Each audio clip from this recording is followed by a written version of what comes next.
What's going on YouTube? JT is Reborn here, and welcome back to another edition of my DC comic book reviews. And in this video, we're talking about Night Terrors Nightwing issue number 1, written by Becky Clooney and Michael W. Conrad, with art by D. Niculo.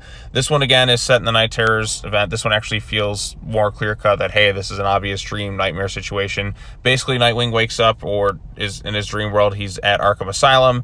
Looks like Professor Pig and all that's running it. He's been basically accused of killing Batman, and his other fear is, like, torturous things happen to Babs. He confronts his parents, and I think Insomnia at least makes a brief cameo in this thing. He's not really at the forefront of the story. He's kind of more in the background, but at least he's kind of there this time around. So like right here, like I'm pretty certain that this is Insomnia here, because he should be like, my argument should be Insomnia should be the Freddy Krueger of this particular event. Because that's what it is. It's a Nightmare on Elm Street for the DC universe. And with the dream, you can kind of get creative with the situations.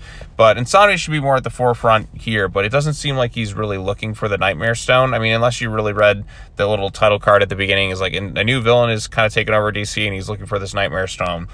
But here, it doesn't feel like, he kind of feels like an afterthought in it. And I feel like he should be more at the forefront of this whole thing, where all the heroes are like, who the hell are you? He's like, I'm Insomnia, blah, blah, blah, blah, blah, blah, blah. I'm looking for the Nightmare Stone. It's here, or it's not really here. And then that's kind of that. I don't think we really needed all these issues that tie into the event, but hey, at least this one has some crazy nightmarish looking images, and like there's some great looking artwork, and we get more of Dick Grayson's fears and insecurities, which I feel like we've kind of done.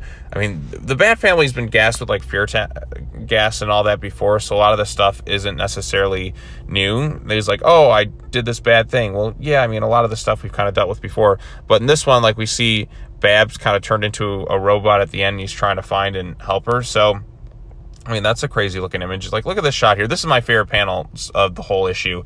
I mean, just look at all that stuff. So, yeah, issue itself is all right, I suppose. It's, at least Insomnia sort of makes a cameo this time, unlike the Catwoman one, where it wasn't really there at all. But again, is this really forwarding the narrative of Night Terrors?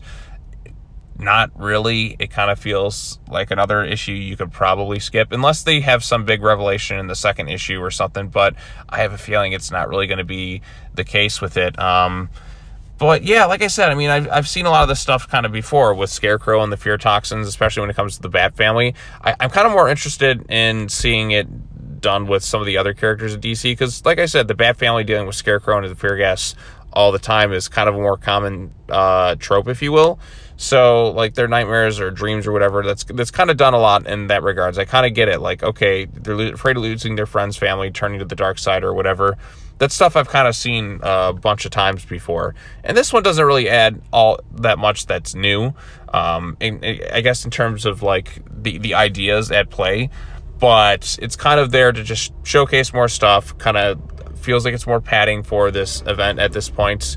And but it's not bad by any stretch of the means. Like I said, I enjoyed this one a little bit more than the Catwoman one in terms of like a Night Terror story, because the Catwoman one felt a little bit more disconnected from that event, if you will, but it kind of more added to the current ongoing Catwoman run. So it's like, if you're titling it Night Terrors, shouldn't it be more in line with Night Terrors? But if you're kind of reading the other stuff, it's like it's more favorable for that. So this one, it's like, I mean, if you're reading Tom Taylor's Nightwing run, like this, I mean, the way that run is kind of going, where it's really disconnected from, where they just kind of take continuous side detours. This one doesn't feel that out of line with it, all things considered, because again, like that book, it does, like that book constantly just takes detours instead of finishing a storyline. This one just kind of like another random thing that's popping up. So I guess it feels in tune with the way that book has been handled as of late. But again, I like the cover here. I mean, look at Dick Grayson's face. Like, that's just like demented and creepy enough. But other than that, I think this issue itself was kind of okay. At least Insomnia kind of made a one-page cameo. Like I said, he should be the Freddy Krueger of this event, appearing in every single tie-in. But he's not. Like, a lot of times he doesn't even appear in, and it makes you wonder what was the point of having him there, unless he appears in the second issue of these tie-ins looking for the Nightmare Stone. But I have a feeling, unless it's an issue written by Joshua Williamson, that it's not going to really matter all that much in terms of the overall event. But hey, it is what it is, I suppose. Another issue of Night Terrors, this one Nightwing. Either you're for it or you're against it, I suppose. But anyways, that's all I really have to say about this particular issue. If you have any thoughts on it, let me know in the comment section down below. Be sure to like this video, share it with your friends, subscribe to the YouTube channel for more content, hit the bell for notifications, all that other fun stuff. I will be back later on today to continue covering this event. Still got a lot of stuff to cover. It's like running a marathon with these Night Terrors things. Like, oh, 5 issues here. But then again, Sean, there's all the issues that aren't Night Terrors coming out this week. I'm like, no, stop. I can only take so much. So, yeah, I'm kind of tired of covering this stuff. But you know what? Hey, I'm going to power through. This is the start of week 3. We're going to kick ass and just keep going. But, yeah, so like I said, issue itself is okay on its own. Doesn't really add anything new and doesn't add too much to the overall Night Terrors narrative. But hey, you know what? It could be worse. It could be truly awful. And it's not really all that awful. It's just kind of another issue.